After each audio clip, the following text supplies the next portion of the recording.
Hi, I'm Carter with Northwest Registered Agent. Today I'm joined by Ben. Thanks for being here, Ben. Glad to be here. Today we are going to be talking about forming a professional limited liability company in Texas. We'll talk about what steps you need to take to form this entity type. So Ben, I received a question from a client. They were wanting to form a professional limited liability company in the state of Texas. Can you explain what a PLLC is? Sure. In some states like Texas, they require certain licensed professionals to set up a professional limited liability company, like doctors and dentists versus a traditional LLC, because of the protections that a PLLC would give those licensed professionals. Gotcha. And how would a business owner know if they needed to form using a PLLC or an LLC?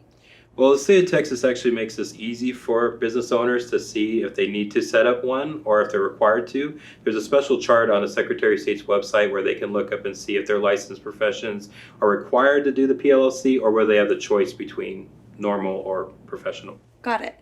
So if a business owner is looking to form a PLLC, can you explain how they would go about doing that? Sure, it's like any normal formation in the state. You have to find a registered agent, like Northwest Registered Agent.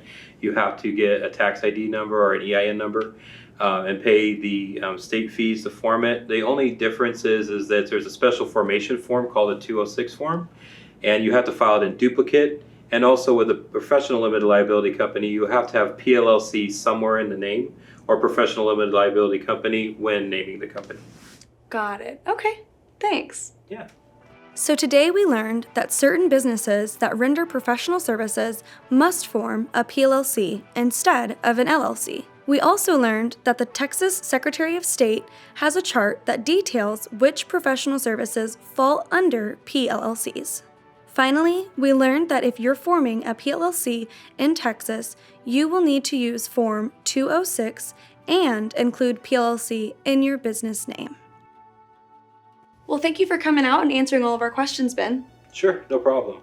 If you have any questions, leave them in the comments. State paperwork is hard. We can help. If you found this video helpful, give it a like. We've left links in the description to things we've discussed.